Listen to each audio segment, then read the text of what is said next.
with the pain that Beasley kept expressing in terms of him saying that, like, I was seeking this years ago and nobody provided it. And just the state of mental health in America right now. And it's like his story is probably far too common, but unfortunately it's far too common. So many different people are dealing with it and they're just not getting the help that they need. So shout out to the Pivot for kind of providing this story. And I hope that people really just get the help that they need and just seek out their friends, seek out community, seek out something that can help bolster your spirit so you don't have to feel like you have to do it alone. Let me put you on game.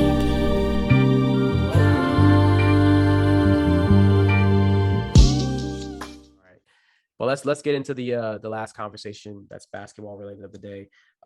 Michael Beasley had a really interesting interview on this podcast recently where he really dove into his mental health and he dove into his struggles over his NBA career and the struggles that he has with the perception that people have of him after his NBA career. So just get into it, bro. How are you feeling about watching the interview? I really felt for Michael Beasley. I felt like he was one of these athletes that fall into the media narrative trap. I think back to guys like Allen Iverson in practice, Russell Westbrook, maligning Patrick Beverley in recent years. And just these guys that have had these rumors about them, swirling about them being negative, being cantankerous for whatever reason, and that just kind of sticking despite their efforts. One of the things that Beasley really harped on was like, he was like, wow, they were talking about this that I was doing off the court. I was in the gym. I was working on my craft. I was trying to become a better player. I was doing this, that, and the third. I was working hard. I was working my butt off. And how that story never really got painted. But you'll hear, other guys being spoken of as gym rats, obviously like Kobe Bryant or Michael Jordan or any of these guys who people admire because, oh, I see them in the gym all the time. They're the first to start. They're the first to leave, et cetera, et cetera. And it really made me realize and remember the fact that narrative and stories are really powerful in the eyes of humans. This is how we express ourselves. This is how we communicate. It's one thing to tell a story via facts and to outline, he did this, that, he averaged this, that, his per 36 numbers are this, that, and the third. But it's another thing to paint a picture for someone that we can kind of stick to because they're just easier to remember than hard, numbers. And so when I dove into his career numbers, I'll just read his per 36 numbers. I'll compare it to someone else from his draft class. Field goal percentage 46 and 45 for player number A and player B. 34% from the three for player A, 31% for player B. Free throw percentage 76 for A, 83% for B. Rebounds 7.4 to 3.8. Assists 2 to 6.2. Steals about the same. Turnovers just about the same, and averaging 19.6 points versus 20.7 points. Those are player A's and B's per 36 numbers. Pretty similar, right? You would say? More or less, yeah. I think I know who both players are, but I'll yeah. And and if you look at these per 36 numbers, you realize player A is Michael Beasley, player B is Derrick Rose. And Michael Beasley's argument is just he didn't really get the opportunity to show how productive of a player he could be. In his best year, he averaged about 19 points a game. And in other years, he was just on really bad teams between the Minnesota Timberwolves, the Knicks, the Phoenix Suns. Like these were some garbage teams in the 2010s. And so his argument is like, I never really got the chance. So in a league that is built off of results and people expecting results, how do you feel like narrative can play a part in the way guys are perceived? I think it's important. I think that if your play isn't necessarily doing the talking for you, I think your reputation will. So I think that there were times in Michael Beasley's career where he wasn't necessarily producing in the way that people expected on the court coming out of Kansas State. Like we said with him and Derrick Rose, they were neck and neck for that first pick. There was a lot of debate about who should have been the first pick. Michael Beasley was just kind of the guy that was already showing what he could be, and Derrick Rose was like the more potential based pick, I think, at the time. Um, it's tough with Michael Beasley because I think that guys get a reputation early on, and it's kind of what sticks, and they can never really shake it. Because there's stories about him and Russell Westbrook and how they were both, I think, in the same area at the same time for a draft workout, and how Russell Westbrook was already in the gym with a full sweat when the team showed up to that gym to work him out. He was already ready to go, and they had to go to Michael Beasley's hotel room and wake him up. So it's like I think that he's a guy who talked about his background and how he struggled with just basic necessities in his life early on, just getting the basics that he needs to survive. So he may not be tuned in that way to what he has to do to impress teams in order to make that sort of impression. So you don't get as good as Michael Beasley is or as talented as he is without work, but he may not be as aware as Russell Westbrook is, even though Russell Westbrook himself comes from a rough background, but he may not be as aware as Russ is of the stakes of that moment. So he squandered that moment, and then he has the issues with his marijuana arrest. But it's just like the perception of marijuana changes depending on what state you're in. So it's like it's tough to really judge him for those arrests and judge him for for the quote unquote mistakes he made with something that's so divisive in our country right now. So it's and something that people make money off of on a regular basis that's legal in so many different areas. So it's like, but that doesn't matter when you're talking about someone building a rap sheet, because then that kind of dials into that perception as well. And I think he also came into the NBA during a time where he didn't have a defined position that really worked. Being a tweener back then, I think, was a bad thing.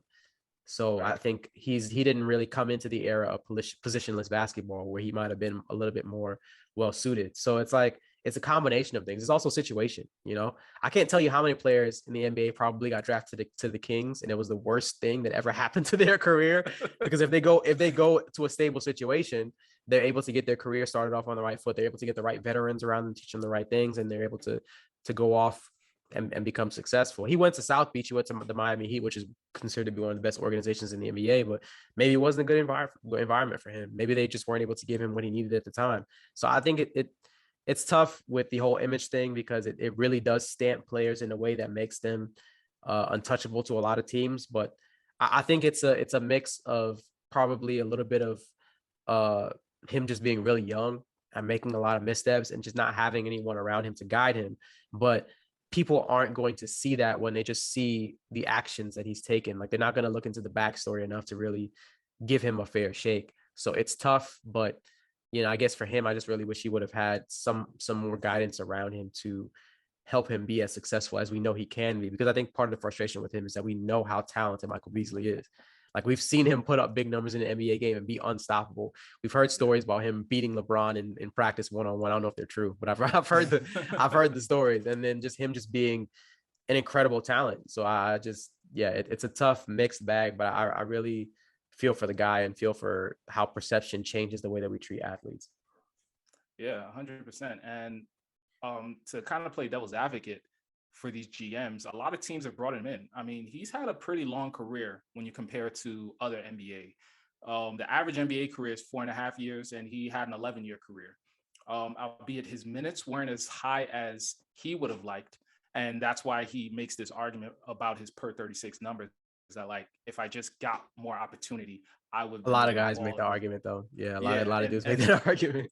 And that's what's tough. And another issue that he had, I feel like, is his defense wasn't really all that to be spoken about. I don't remember seeing him being an impact defender. I'm sure he had ability and willingness, but at that time, like you said, being a tweener wasn't really helpful, because although he was 6'9", 6'10", he couldn't really bang in the post. His rebounds weren't as high as you would have liked to have seen. And I don't know if he really made teams better in the traditional sense, especially when you think about all those bad teams that he was on. It's not like his game was able to elevate those teams to another level and to a level of relevancy or a level of production that you would have liked to see. I mean, you're talking about T-Wolves. They were lottery basement. Phoenix Suns were the lottery basement. The Knicks were bad that year as well. I don't think the Lakers weren't good when he played for them, I'm pretty sure. So The Lakers are so. This was the first year of LeBron being on the Lakers. So this was Well, when that's not a the recipe Lakers for had his all those. success, though. Yeah, that's Exactly. not. Yeah, but You the know, team itself had missed the playoffs that year, so he wasn't ever on like a really, really good team from what I can remember. Or he never had a sizable role on a good team. I guess would be the better distinction. yeah. And I think just that his story overall is just kind of a cautionary tale, and a fascinating tale, because he kind of highlights the off-court issues that he had to deal with, which were just plentiful and just really sad and heartbreaking in a lot of ways.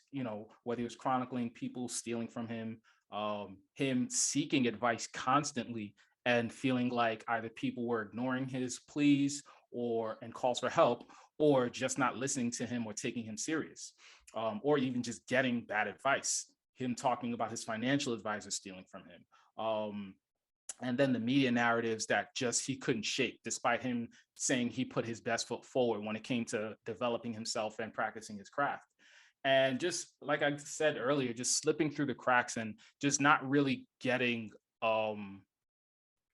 the ample opportunities. I mean, talking him, the story that he detailed about his mom, slowly dying from cancer, and him having to deal with that, and driving to and from the hospital, or just seeing her on FaceTime, and just all of that.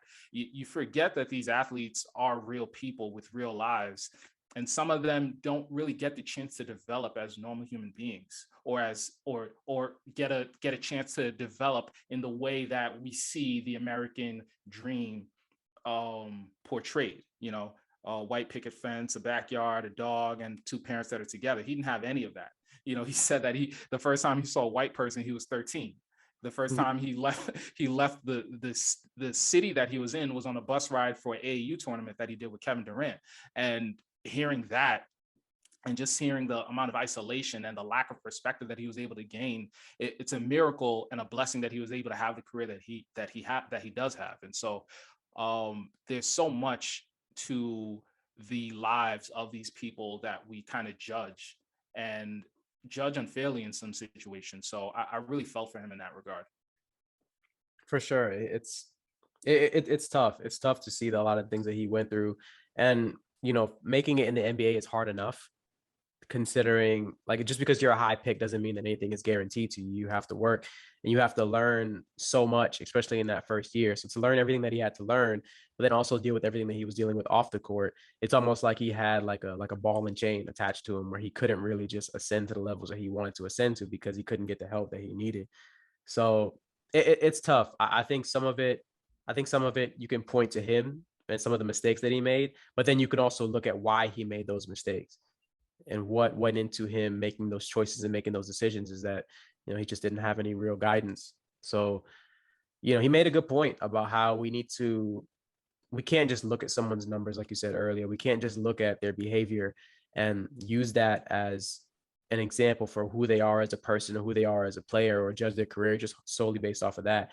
We have to look at their mental state. We have to look at their support system. We have to look at what could have possibly led up to them really having the troubles that they had. And I think Michael Beasley is a really good example of that, because I don't think there's any reason that he shouldn't have been, an all-star in the NBA. But it's just, I think the reason likely, I guess, is that he just didn't have the faculties to really succeed on that level because of everything that he had going on. So it's a tough story. Yeah, there's a lot to be learned from it.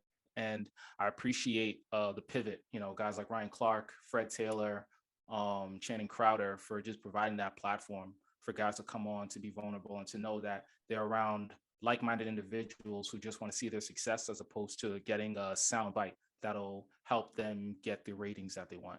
I think that there's real growth that happens in those types of environments, where people can see that they don't have to do it alone. They don't have to be isolated in themselves. Like they kept saying to him, like, bro, you don't have to just hoop and go home. You can come to people's houses. You can, find people. And just the contrasting that with the pain that Beasley kept expressing, in terms of him saying that, like, I was seeking this years ago and nobody provided it. And just the state of mental health in America right now. And it's like his story is probably far too common, but unfortunately it's far too common. So many different people are dealing with it and they're just not getting the help that they need. So shout out to the Pivot for kind of providing this story, and I hope that people really just get the help that they need and just seek out their friends, seek out community, seek out something that can help bolster your spirit so you don't have to feel like you have to do it alone. For sure. Yeah, I hope the best for Michael Beasley in his career. Hopefully, he can continue to use platforms to speak on what he struggled with, maybe develop his own platform, and that can help him and help others, because he did really bring up a really good point. Because we're part of the sphere of people that talk about sports, whether you're talking about actual pundits, people that have podcasts like us, or if you're talking about people that just talk about athletes in their day-to-day lives. And I think that in these discussions, I think it's helpful to consider the full context of what everyone is going through, especially these athletes. Like it's really easy to look at a certain event or a certain news article or news event and just make judgments just based off of that, or what the media is telling you or feeding you. But I think it's important to consider that at the end of the day, these people, these athletes are people. They're not just for our entertainment. They're not just so we can go watch a game, or they're not just to be judged based on what their play on the field or on the court is. They're actually real, living, feeling human beings that deserve our, at least if not our empathy, they at least deserve to be heard out, or at least, you know, have their position or their viewpoint considered, more so than just looking at it on a surface level. So shout out to Michael Beasley for sharing his truth.